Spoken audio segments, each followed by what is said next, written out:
Hi, my name is Barry Sterling Mitchell. I produce the Sterling Net Point Power Rankings and the Bias Plus reports. And this is Ben and Barry on football. Hello out there. This is Ben Dickerson. I'm your co-host. 2021 championship games are in the books. We now have an AFC and NFC champion, and we are ready for the Super Bowl. But I'd like to go back and talk about last week's games. So I believe that's where we're going. Would that be correct, Ben?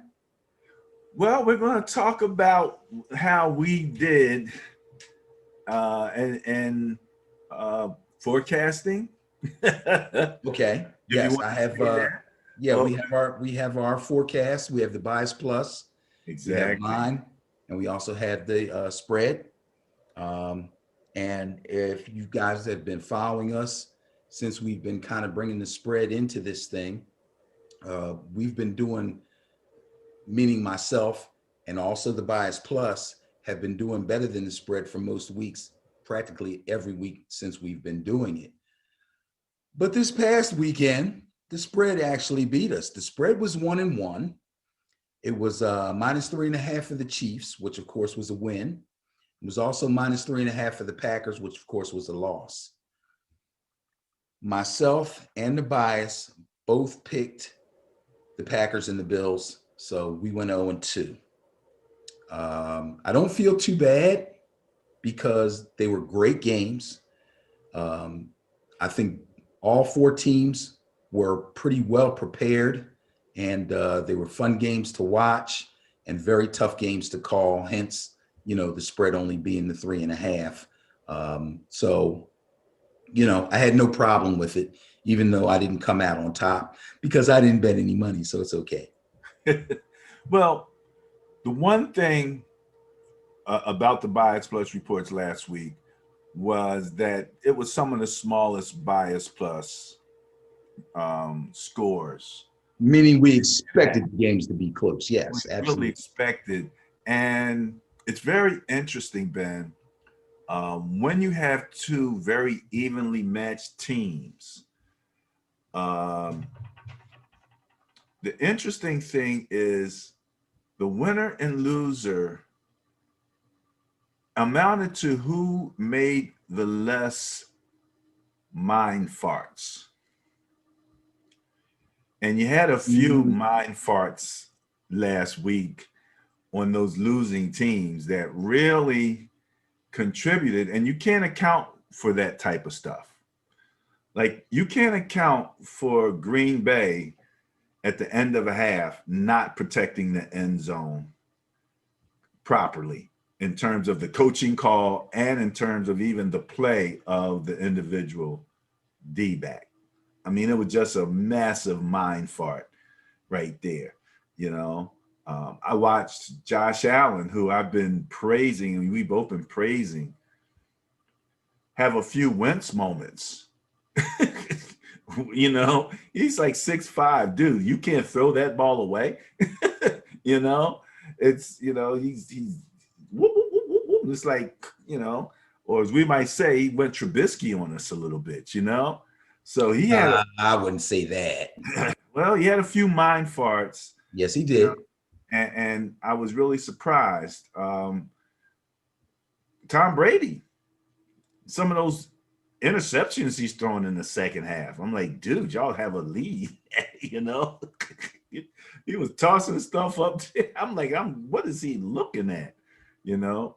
And it's funny. I went back to look at some of the games on Game Pass, and Coach's View is a beautiful thing because with Coach's View, you get, they show it to you twice, one from one angle and then one from the above angle. From the above angle, I'm looking at Aaron Rodgers in that faded three attempts at the end zone when they were down 7, and they wound up, settling for a field goal. They're actually down 8. It was 14-7 at the time that You I'm sure? talking about. Okay. Go ahead. And No. yeah, All right, we're talking about two different things. Go ahead. I'm sorry. so I'm looking from from like right above Aaron Rodgers' head into the line, and I'm looking at the Bucks defense, and they're like on the 7-yard line. They're really close, okay, 7, 8, and somewhere within in that red zone, but pretty close. They were pretty close, and the Bucks must have been playing like a wide 9, because right in front of Aaron Rodgers, there was no the Buccaneers. He had a center, he had a guard and a guard, and I'm looking at it and I'm going, man, that'd have been a great audible into a quarterback run right up the middle, because he got 3 blockers and there's nobody there. Now, one guy did try to run a stunt, and it was coming inside. But like I said, he had 3 guards in front of him.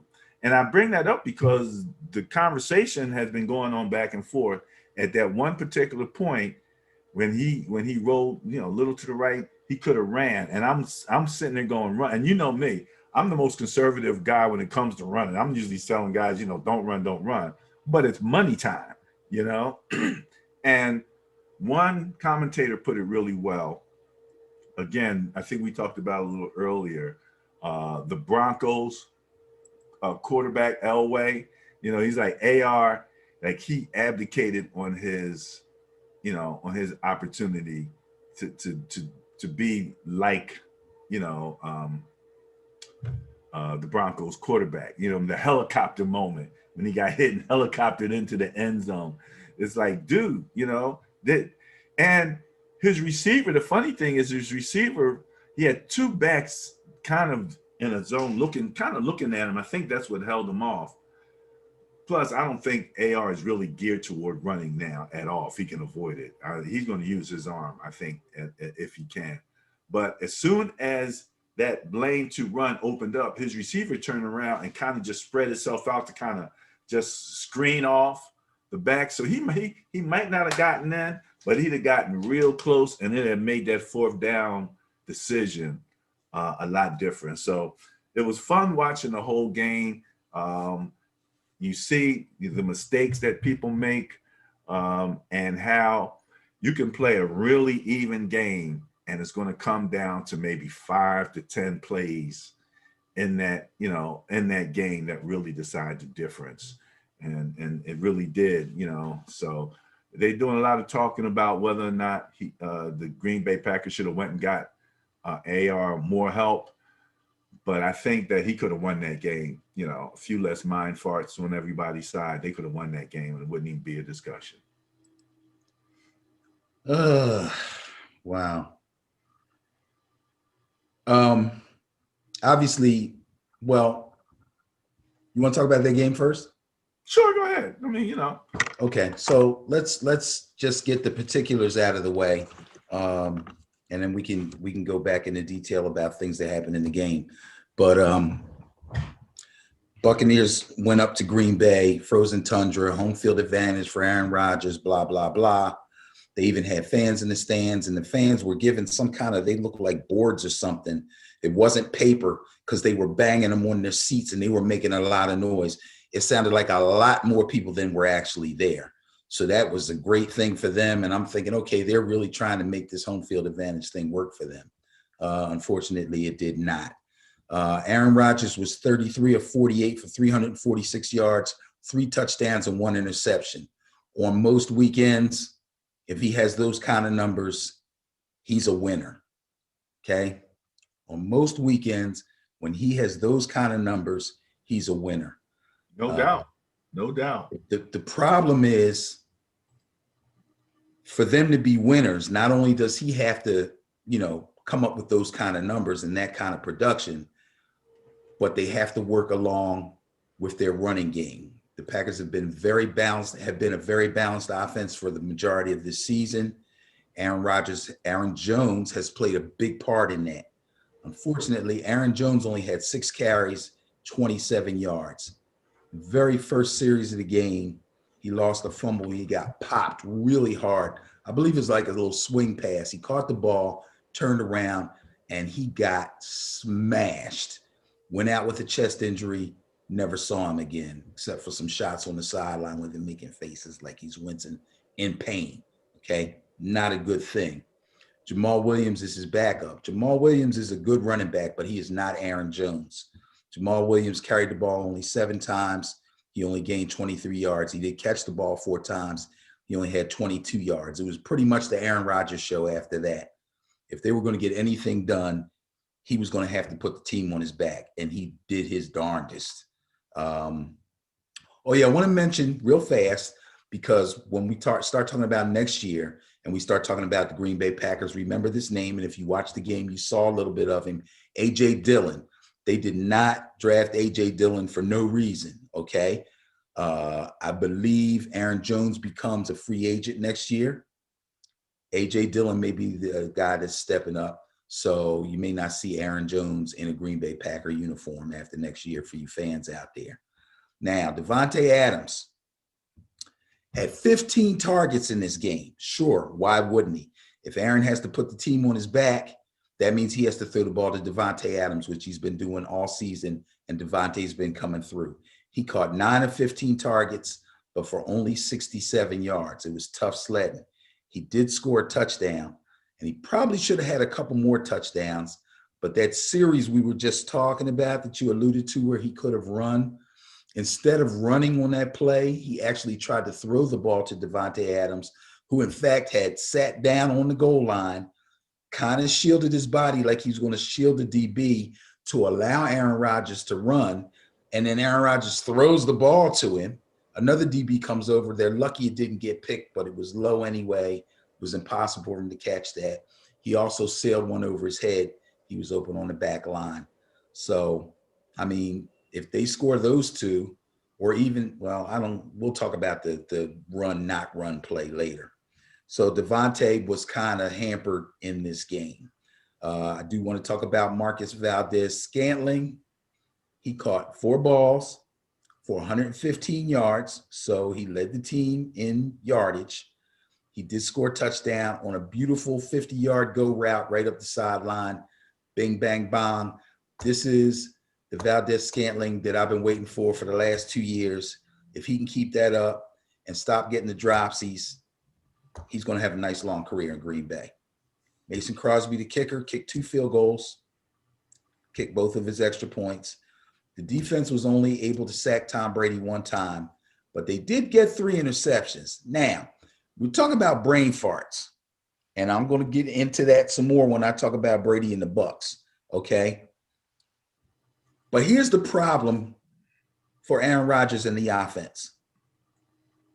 All 3 interceptions that Tom Brady threw were in the second half. The first one was in the third quarter. After the Green Bay got the interception, the Packers drove down and scored a touchdown, which is exactly what you want your offense to do when your defense gets you a turnover. That's exactly what you want, okay? The other 2 were in the fourth quarter when they needed them the most. The defense came up, turned the ball over, put it back in Aaron Rodgers' hands. And after both of those picks, they went 3 and out. Bumpkus. Exactly. Not a stalled drive, not a field goal try, 3 and out. Which is in effect a turnover. Pretty much. Yeah, you go 3 and out and have to punt. Yeah, exactly. So that was the dilemma. I can't put it on the defense. I can only put one play on the defense, and I don't know if I want to put it on the coach or not. The head coach kind of threw the defensive coordinator under the bus on that touchdown pass that Brady threw just before the half. My thing is, it's really, really super inexcusable when, in fact, they trotted the punt team onto the field, looked at the clock, looked at the distance, and then ran them off and sent Brady and the offense back out. At that point, they have no other reason to come out there except to take a knee or throw to the end zone. You take all your D-backs and put their heels on the goal line and let them do whatever the heck they want to do. You don't line up in a man-to-man defense and leave a guy one-on-one with Scotty Miller. Scotty Miller's quick. But anyway, that's what happened at Green Bay. Can I amend what you just said about Scotty Miller? Sure. He's fast. He's quick and fast. Okay. Well, He's let's say it quick and that way. fast. He's quick and fast. But he beat him with the quickness.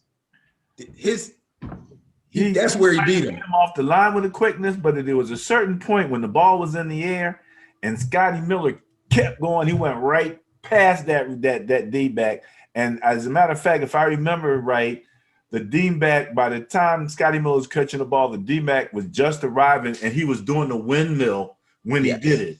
And the reason he was just arriving, and the reason that when Scotty Miller was even, he was leaving, and the reason that he was doing the windmill, if you watch it again, is because he was so totally fooled that at least twice, possibly 3 times, he looked back at the quarterback like, please don't throw it over here. Please don't throw it over here. Please don't throw it over here.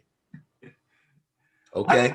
I didn't see anything Scotty Miller did that was so like, it wasn't like he ran up and out and out and up. No, he just ran by him.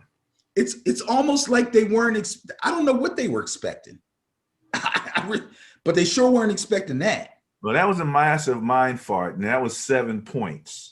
You know, and that's why I would have to blame it on the coach, because you have to take the mind fart ability out of that type of situation and put them in position to not have something like that happen to them. That's the way I look at it. Now let's talk about Tom Terrific. 20 of 36, 280 yards, 3 touchdowns, 3 interceptions. Flawless in the first half. Looked like the Tom Brady of plenty of different seasons when he was in New England. Looked great. He threw 2 of his 3 touchdowns also in the first half. So, you know, I have nothing bad. I can't say anything about the first half. The second touchdown was the ball to Miller.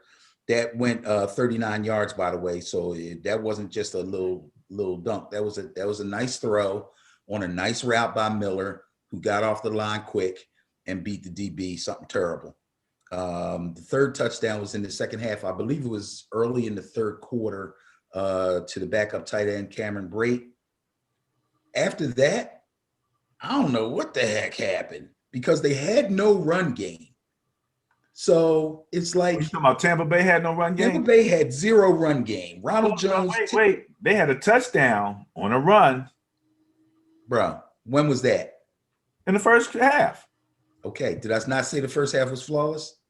Well, you were talking about Tom Brady. It was flawless for everybody. In the second half, they had 0 run game. They had nothing. Second half, no run They game. had nothing. In fact, Leonard Fournette, aside from that 20-yard touchdown run where he had a nice little spin move, that looked like a Madden Joe. Did you hit the X? Well, you know, the funny thing is, it in the first few steps, after he got the ball, he ran into a pile. And Yes. the pile was kind of laying flat, and he kind of bounced off the pile, Yes. hit the outside, and then spun on the dude. Yes. And They broke a couple tackles. Really nice run. I mean, he looked like the Fournette of old for a hot minute there. Right. So outside of that run, he had 11 more carries and he gained 55 yards. 5 yards a carry, 4 yards a carry. Average day, quiet.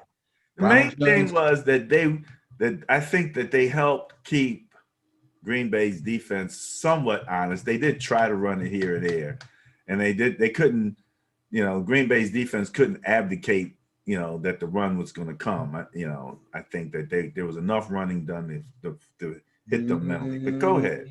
I beg to differ. I believe that they ran the ball on obvious running situations, which is why they didn't gain much yardage and didn't fool Green Bay at all.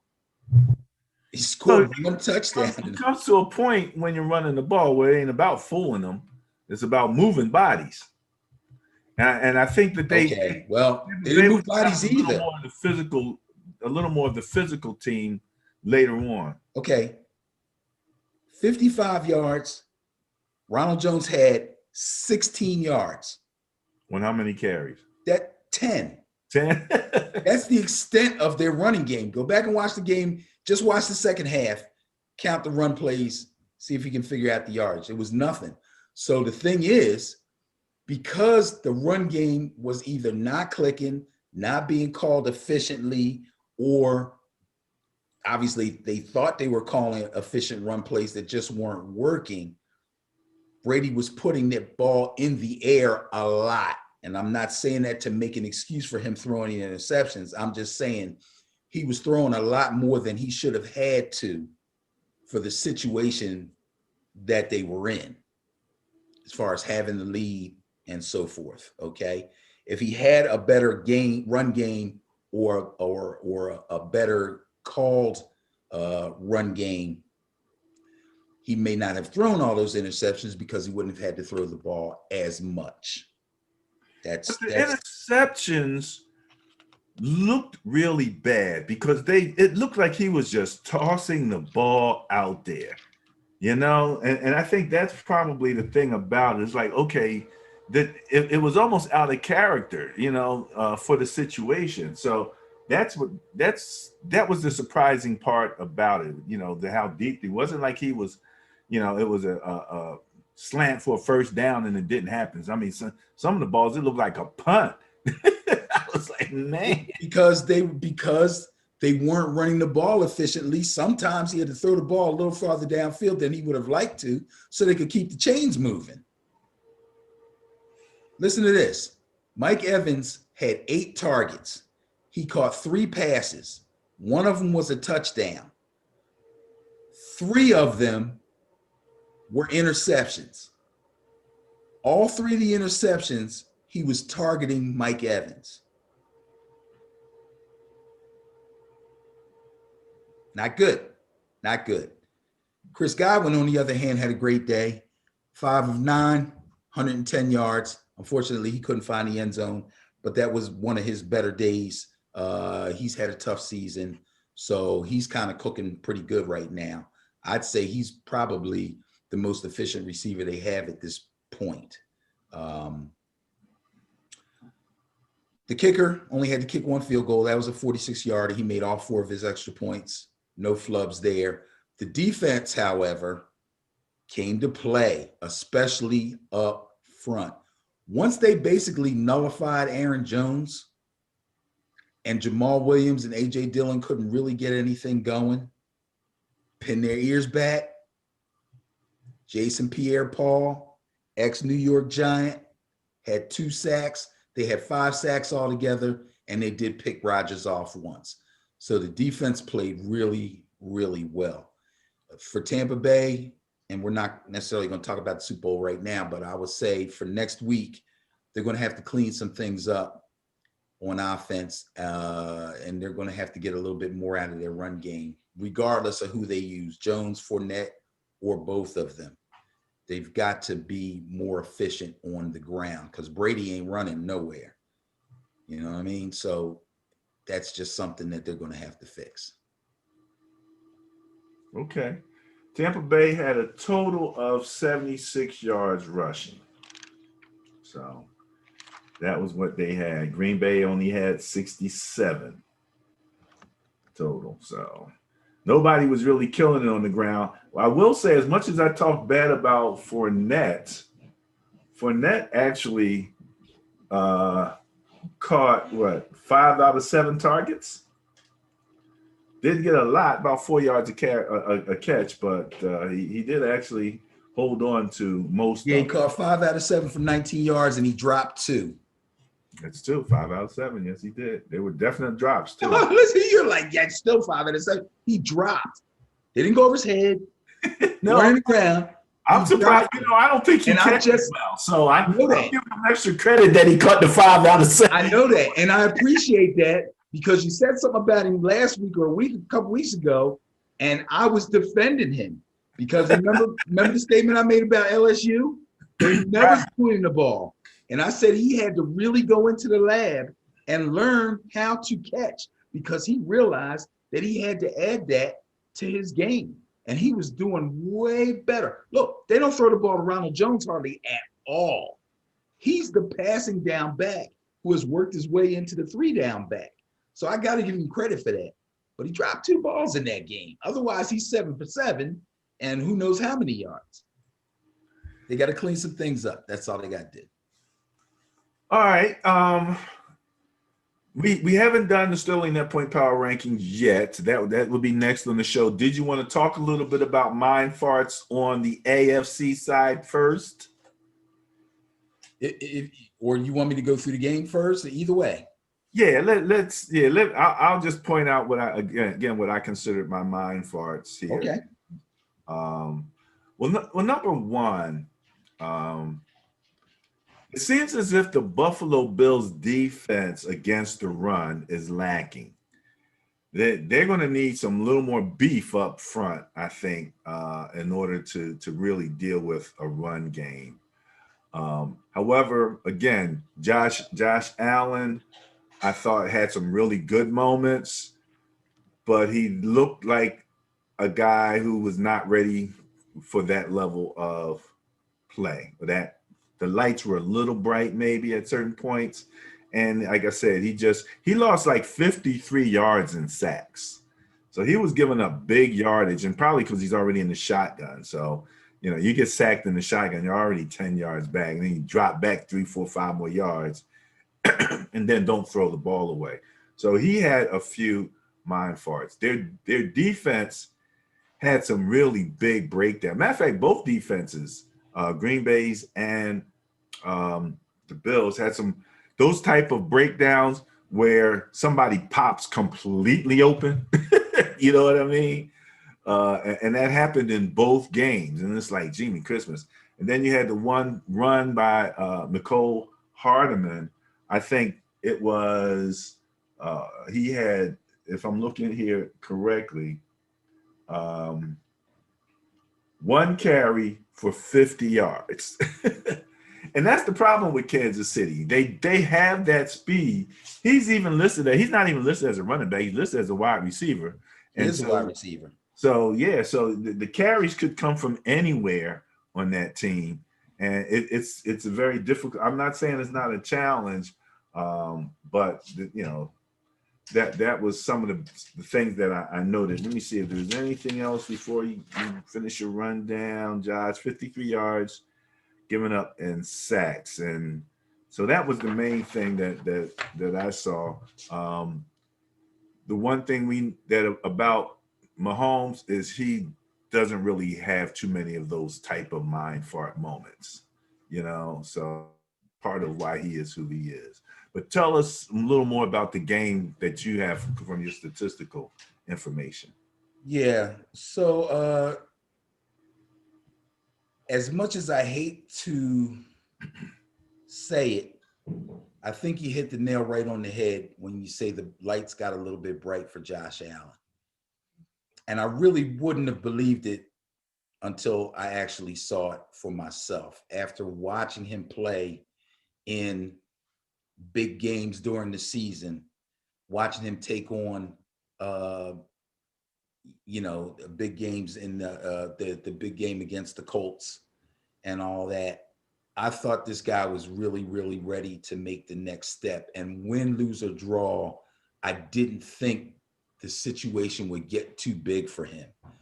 But I believe that some of his snafus came exactly for that reason. I think the lights got a little bit bright for him. You're right. He was holding on to the ball way too long. He had plenty of opportunities to throw passes away. One time, it looked like the ball was glued to his hand or something. I'm screaming at the television, throw it, throw it, throw it. And he's up in the air, and it was crazy. And what's even crazier, when you look at the numbers, 28 of 48, which isn't great, but it's not terrible. 287 yards. He threw for 2 touchdowns. He only threw 1 interception. Is that an end zone interception? Ooh. I don't remember if that was a red zone interception or not. That gets away from me. I'll double check that. But I believe you might be right on that. You might be right on that. And that's not a terrible day. That's actually a good day. And he's had days like that, and they've won. unfortunately, and oh, before I say the unfortunate part, here's the other part that would say, wow, that was a pretty good game. He rushed 7 times for 88 yards. So he did his thing. He did what he was supposed to do. He handled his part of the ground game, which I told you last week was going to be important because you're only going to get so much from Singletary. Zach Moss was injured. The third running back is TJ Yeldon. He's a journeyman. You know what I mean? The problem is the 4 sacks. He did, in fact, lose 53 yards. So if you take that 53 yards that he lost in sacks away from the 88 yards that he gained, Good point. You know what I mean? Good point. That's bad news for them. Singletary only got 6 carries, 17 yards, caught 3 passes for 9 yards. You're basically ineffective. TJ Yeldon, a journeyman, showed a flash here or there, but he's nowhere near. He's a backup. He's an emergency guy. Now, this is what makes me sad. And again, I wasn't just a Josh Allen fan. I was a Buffalo Bills fan. I love this team. I really was. Other than my guys right here, you know, I really love the Buffalo Bills. Cole Beasley broke his leg. Now, they say it's not a full break, so it sounds to me like he's got a fractured fibula, okay? He got the fractured fibula in week 17 against the Dolphins. In the wild card game against the Colts, which was the week after he fractured his fibula, he caught 7 of 7 passes for 57 yards. 7 of 7, 7 targets, 7 catches, 57 yards with a freshly fractured fibula, which he said did hurt him tremendously throughout the game. Going into last week's game against the Chiefs, it felt a little bit better. He was still in a lot of pain. But he caught 7 balls for 88 yards in the game against the Chiefs. Kudos, Cole Beasley. That's a TO moment right there, bro. He balled out with a clearly fractured fibula, basically broken leg. So I can't say nothing bad about Cole Beasley. Yeah, I'd had to go out on disability on that one, Ben. Yeah, absolutely, absolutely. And now let me mention. Oh, go ahead. Let me mention real quick relative to Josh Allen. I just took a look. That interception, he was on his 20, but it was only a 10-yard pass, so it wasn't in the end zone. But they were right there, you know, on the 20-yard line when he threw. And it's another one of those where you stare the guy down. They were on the Chiefs 20. Yeah. Okay. Yeah, and he threw it like, you know, guy wasn't open, ball pops up in the air, defender gets it, and he's out, you know. So It happened real fast, but yeah, that was the situation. Right. If they score there, it's a different game, right? Possibly. Yeah. Throw the pick, the pendulum swings the other way. That was the thing about that game, that they had sort of a few moments where had they been able to score, had it happened, they'd have been right there, you know. And the funny thing was the Chiefs, of all of the 4 teams that were playing, had the lowest average points scored per game out of the 4, and it was only in the 20. It was only like 20 something points, and then they scored nearly double in that particular game. So yeah, the Bills kind of fell apart. Defensively, they kind of fell apart. I don't know. Again, I can't imagine an entire defense not being ready for prime time. But with the mistakes and the lack of a run game and the star wide receiver kind of being held in check, it didn't give the defense much to work with. Really didn't. It's not like that's a good point that you make, where you have to give some credit to Kansas City's defense. Yes. You know, that they were able to somewhat control Diggs. Obviously, the Bills could not control Tyreek. You No, know, I mean, look, running wild. He was running wild at points. first of all, let me remind everybody again, when you talk about the lack of the run game, and we talked about this with Aaron Rodgers finding himself having to throw the ball a lot more than he would want to. Josh Allen threw 48 passes. That's 2 away from 50 balls. You throw 50 passes in a game, that's a lot of passes. That's not ideal. Marino or somebody, if you throw in that many. Exactly. You don't go into it. No offense this side of the old Dan Fouts San Diego Chargers go into a game expecting to throw the ball 50 times. Yeah. That's not something that you want. So he has to throw the ball 48 times. Stephon Diggs is his main guy. He got 11 targets. Okay. He caught 6 of them for 77 yards. Basically, what they did was they played press coverage on him with a safety over the top, and they couldn't get him the ball. So first of all, if you press with a safety over the top, it kind of takes away the long ball because, first of all, you can't run free to get into your route. Secondly, you got the safety over the top. It kind of takes away the intermediate ball, sort of kind of for the same reason. And it's even easier because the safety is, in fact, over top of you. So if you're running like a dig or a curl or a, you know what I mean, like a shallow post or something, that safety's right there. And then the press guy just took away the slants.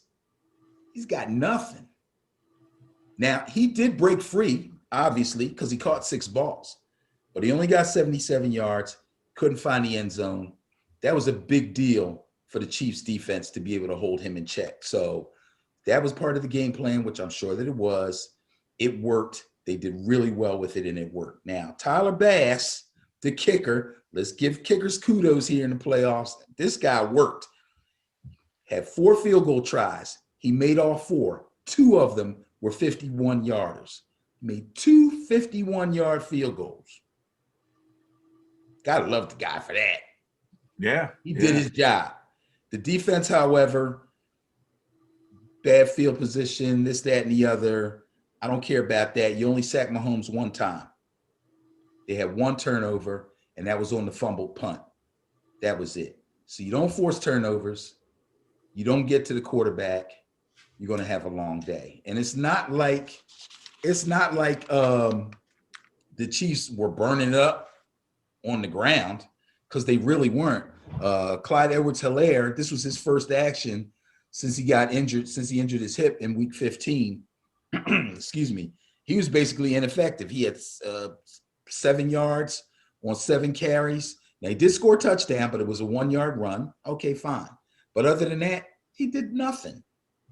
Darrell Williams, on the other hand, let's remember, Super Bowl standout from last year, Damian Williams, opted out this season, which moved Darrell Williams up on the depth chart.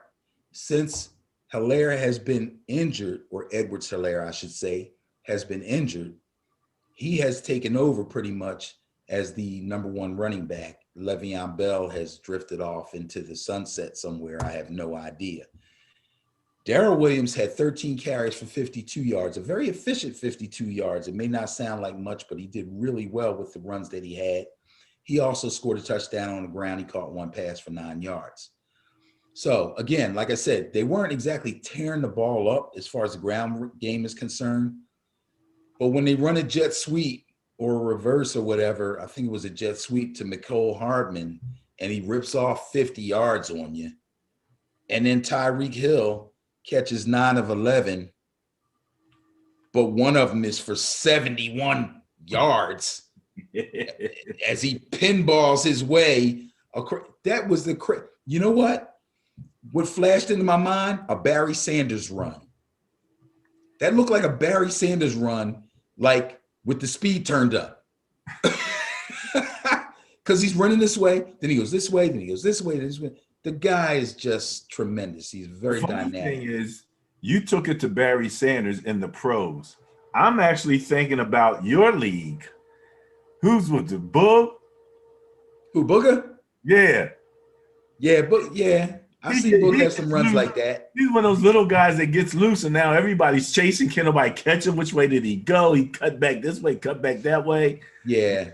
Yeah. Once a guy like that gets loose in your secondary and you've been covering somebody and then you turn around and you're like, oh my God, he's got it. You know, it's almost like, do I wait and see if he comes this way? Do I run over there? Because if I run over there, he's just going to juke me. Yeah, it's crazy. It's crazy.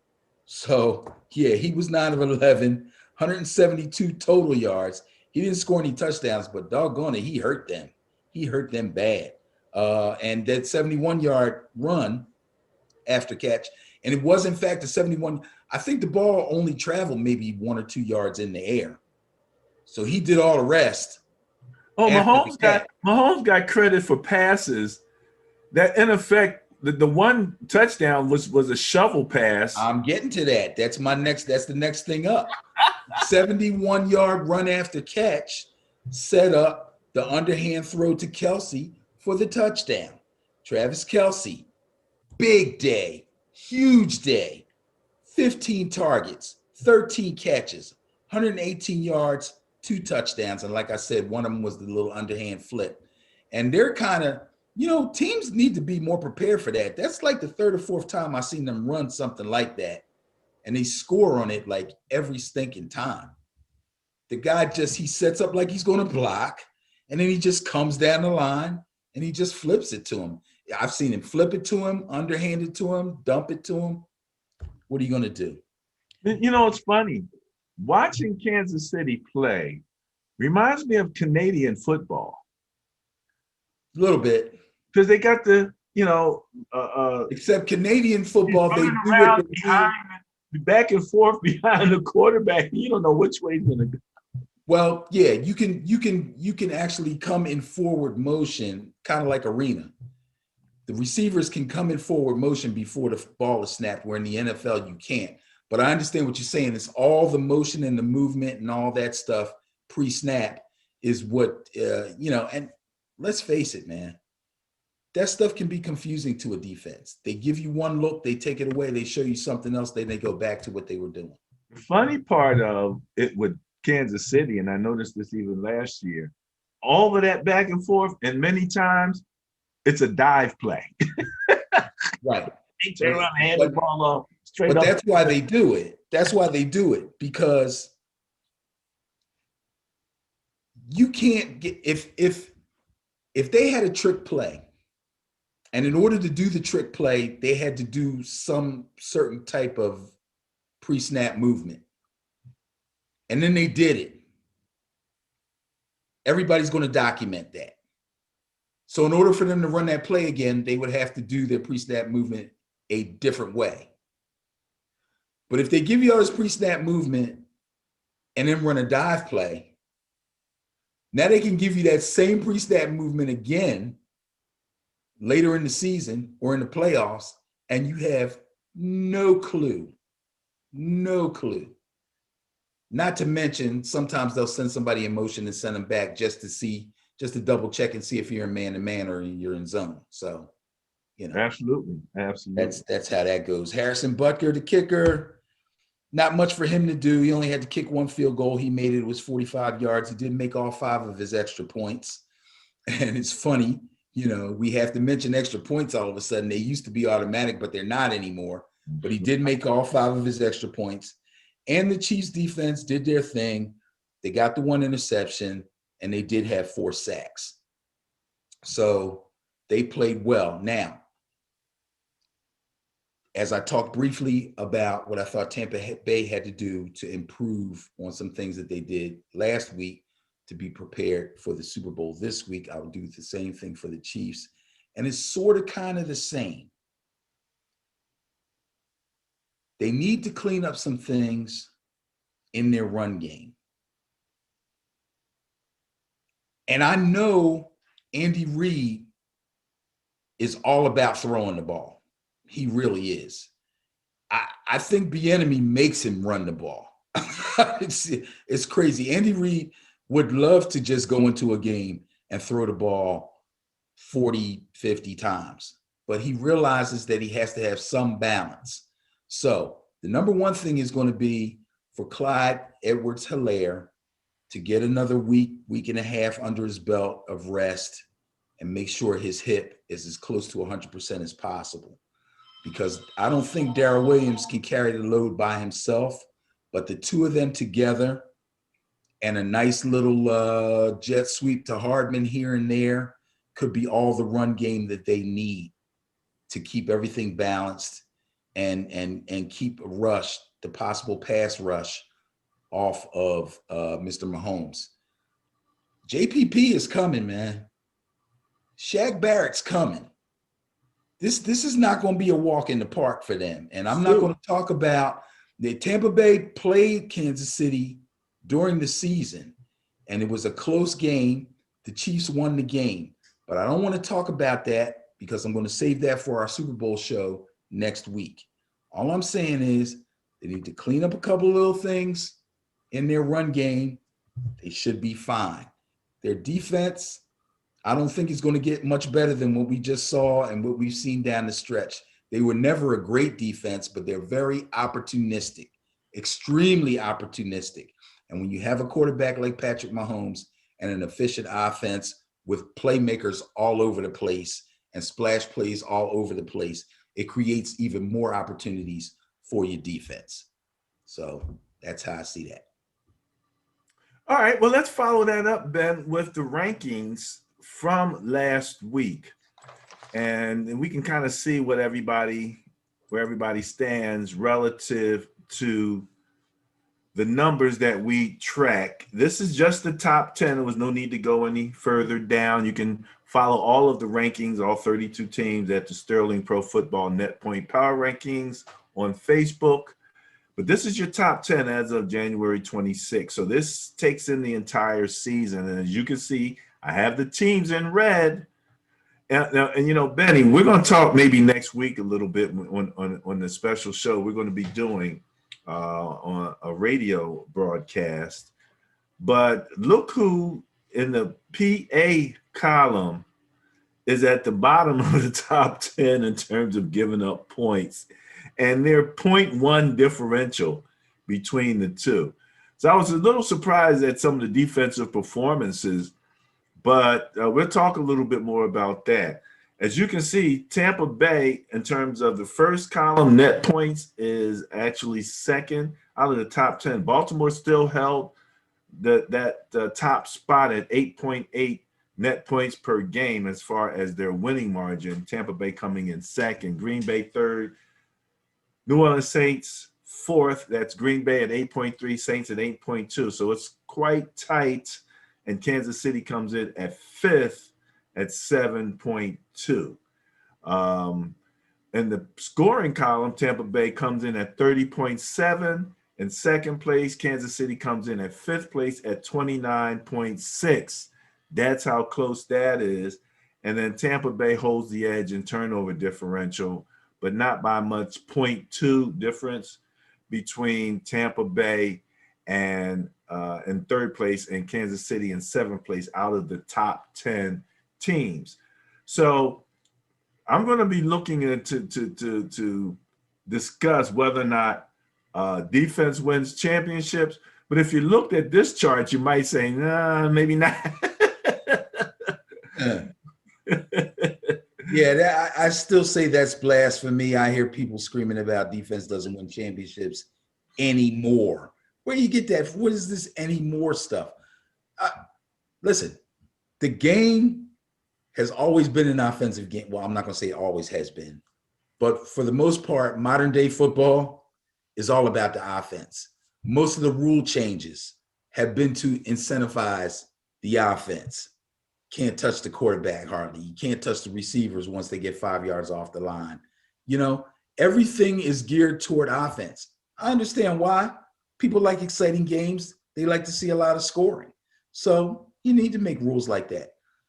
But defense still wins championships because it's the team that's able to get things done defensively against all these high-powered offenses that's going to make the difference for you.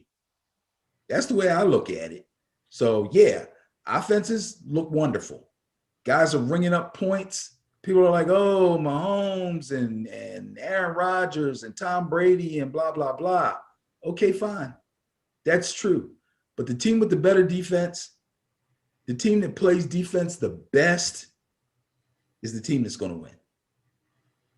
Well, Kansas City improved their offense because, as I said, they were averaging like 20. So that their scoring outbursts raised their average for sure.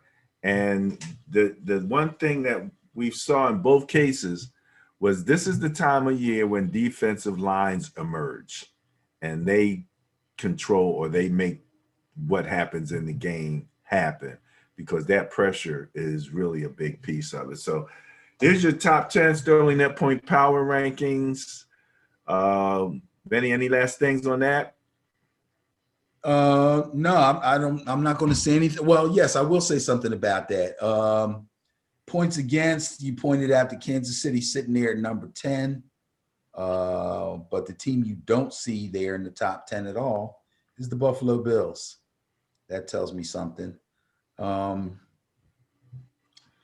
Points for. I will say this much. I do have the total here. Well, I don't care where they are. They're not in the top 10.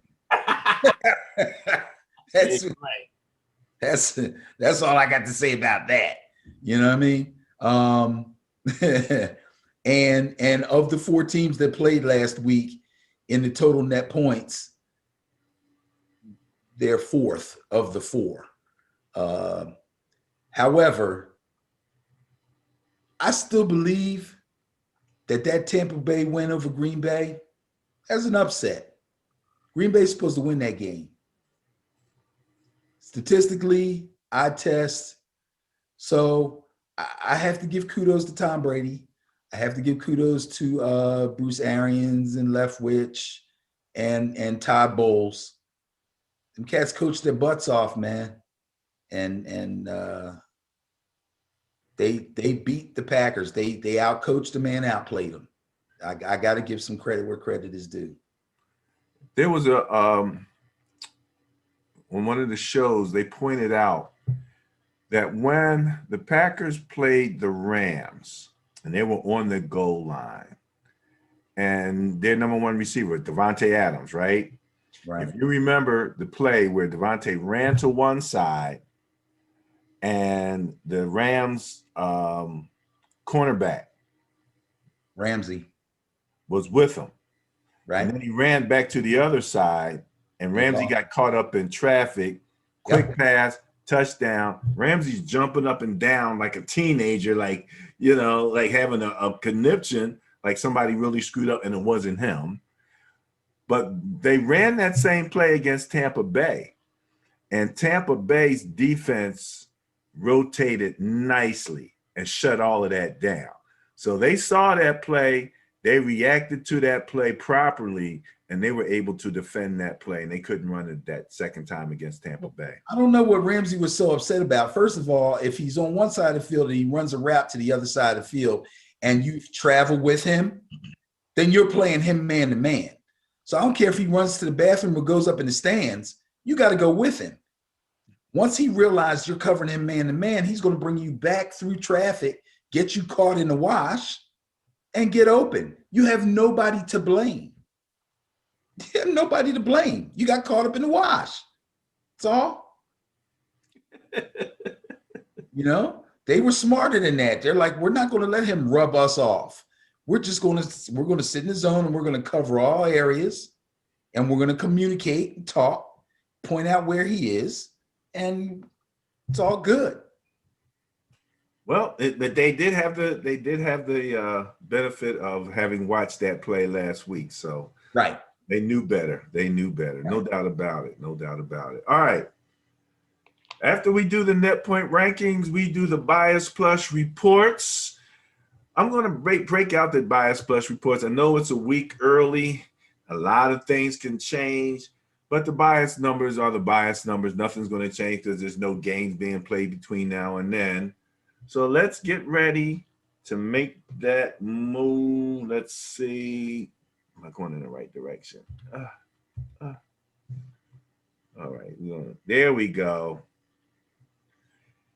Kansas City at the Tampa Bay Buccaneers. Bias plus score 1.4 favors the Buccaneers. And you already saw that, Ben, because you saw where they lined up in terms of the points for the net points. And Yes. you saw that they were ahead. We're going to talk about this next week. But let's just cover it real quick relative to what made up this particular score in terms of this. So very quickly, again, Kansas City Chiefs net points came in 5th at 7.2. Buccaneers came in 2nd at 8.4. So that's your differential in terms of net points. Kansas City Chiefs came in at 0.4 on the turnover differential, and the Bucs came in at 0.6. So the Bucs actually held favor in both cases, but that's a really low score, which indicates a really good matchup, a close matchup between two really good teams. So I'll leave it at that. What do you have on that? All I'll say is, guess how high would it be if Brady doesn't throw them 3 picks last week? Yeah. They'd be quite the favorite then, wouldn't they? Yes, they would. Okay, I'm going to leave that there because I'm not going to make a prediction till next week. And let me say this much. When you say they'd be quite the favorite, well, who was the favorite last week? Both teams were out of favor, but the Bias Plus Buster of the Week for the NFL Conference Championships 2021, congratulations to the Kansas City Chiefs. That's bogus. Had an unfavorable Bias Plus score of 1.7. Come on, man. Kind of like this one, but they won by 14. I'd like to make a request that we don't do bias busters in the playoffs. When we got these 1.7, 1.3, come on, man, that ain't no buster. But hey, the bias, they net won by 14 points. I don't, giving them a Bias Plus Buster score of 15 I don't care. Come on. And maybe next week they might do it again. They might do it again. Oh, really? You think so? Well, the Bias Plus report says no, and we're going to leave it at that till next week. Yes, we will leave it at that because it's going to be the Super Bowl. So we're going to do the Bias Plus report, and then I'm going to pick my team. And then for the first time since we've been doing this program, you are going to tell me if you agree with the Bias Plus or not. You're trying to rope me in here, eh? That's right. I want to hear your pick. So give it some thought. Yes. I have. Well, what did you say last week? You know that there's things already running around up in there. I know that. They're already bounding about, and it is what it is there. I've mentioned 2 or 3 times that we're going to be on the radio. WJRL 95.3.com, Soul and R&B with Mina is what we're going to give a shot to on the radio. So we'll see how that all works out. And we'll go from there. Benny. Yes, sir. Generally at this point, we do a little bit of commentary. And we share our Facebook pages. So I am going to move to that real quick. Let me simply say first and foremost that we are on Twitter, we are on Instagram, we are on YouTube, and we are on Facebook. And from our Instagram page, here we got a few different things, but I want to focus on the diverse staff of the Buccaneers. We're going to talk a little bit next week about what's going on with the hiring of African-American coaches and things of that nature. But the one thing about this is that the Buccaneers have one of the most diverse coaching staffs. They've got black coordinators, offensive, defense, etc. And they keep talking about, hey, you got to be a coordinator, to get a head coaching job. And I don't think either one of their coordinators has been mentioned yet.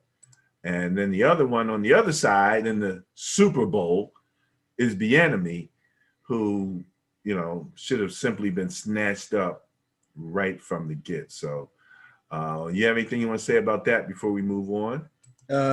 Did you notice the note that your son put next to that picture that you just shared? I saw his name, but I did not. Let me bring it back up and let me take a quick look. The female coach. The female coach. Yes.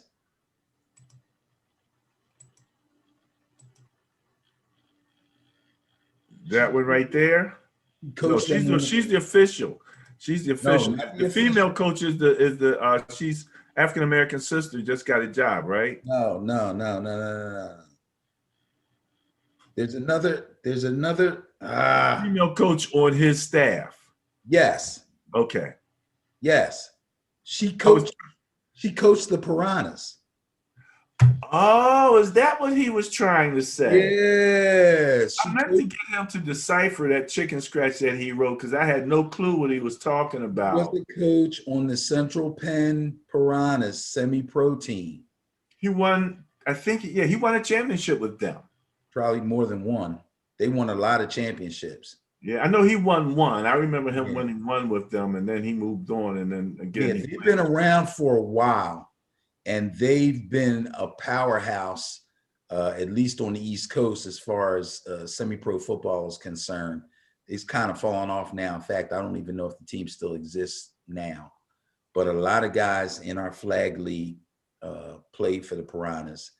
And that young lady, her name is Lo something. I should have written it down because I didn't make note of it. But somebody had put a message on Facebook and said, for all those people who say playing and coaching semi-pro won't get you anywhere, here you go. She's been, she's on an NFL staff. Wow, that is awesome to hear. I am so, inspired to hear that because I didn't know what he was saying when he was referring back to it. But now that you clarified that, that is great to hear because I mean that was a good team. They were well coached, and they were very professional in their approach. Yes, I remember, traveling to watch them play, and they had fans. They had. Yep. I mean, people were coming out to see them play. So they were real popular up in that little area where they played. Extremely. Yeah, believe me, no doubt about it. They were very popular up there, Okay. We're going to talk a little bit more about all of that kind of stuff next week. I'm going to leave it to you to carry it out from here. Anything else that you have that you want to cover? Cover. No, you know what? I think I'm going to wait. We do have some other things to cover, but I'm going to say we should sign off now and save those things for next week's show. But I do want to mention, if anybody out there cares, that the PTTFL is still kind of suspended for COVID issues, but we should be opening up again fairly soon. When we do, we're going to go right to the playoffs, and I believe we're going to do the playoffs in a tournament style setting, okay, which means there will be several games played in one day. I don't know if we're going to do the whole first and second round up to the semifinals the one day and the championship game the next week, or if we're going to do the entire thing all the way up to the chip and run it like a double elimination tournament. Either way, it's going to be exciting and it's going to be interesting and it's going to be a full day of football. So I'm looking forward to that. Other than that, I'd just say go Noles. Excellent.